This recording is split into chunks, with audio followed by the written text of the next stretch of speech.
এক প্রতিশোধ, দুই মৃত্যু। এই গল্প এক ভয়াবহ প্রতিশোধের। একজন তরুণের মৃত্যু, একজন মায়ের হতাশা এবং এক নারীর স্বীকারোক্তি। চেলসি পার্কিন্স একজন নারী যিনি এখন কারাগারে পচে মরছেন। 2021 সালের মার্চ মাসে তিনি ক্লিভল্যান্ড ভ্রমণে আসেন। সেখানে তিনি দেখা করেন 31 বছর বয়সী ম্যাথিউ ড্যানমায়ারের সাথে। মার্চের 26 তারিখ সকালে তারা ঘুরতে যান কায়াহোগা ভ্যালি ন্যাশনাল পার্কে। কিন্তু আনন্দের এই সফর রক্তাক্ত পরিণতিতে শেষ হয়। চেলসি পার্কিন্স হঠাৎ করেই গুলি চালিয়ে বসেন ম্যাথিউয়ের উপর। ম্যাথিউ ঘটনাস্থলেই মারা যান। চেলসি পার্কিন্স পালিয়ে যায়। 3 দিন পর পার্কের ভেতরে একটি মৃতদেহ পাওয়া যায়। তা ছিল ম্যাথিউ ড্যানমায়ারের। পুলিশ তদন্তে নেমে চেলসি পার্কিন্সকেই প্রধান সন্দেহভাজন হিসেবে চিহ্নিত করে, তবে তাকে সঙ্গে সঙ্গে ধরা যায়নি।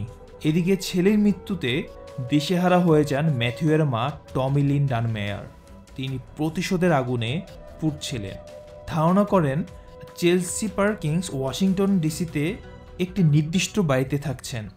তিনি সরাসরি সেই বাড়িতে গিয়ে নক করেন এবং একজন নারী সেই দরজা খুলে। তিনি কোনো কিছু খেয়াল না করে সেই নারীর পেটে 2 বার গুলি করেন, কিন্তু সেটি চেলসি ছিলেন না।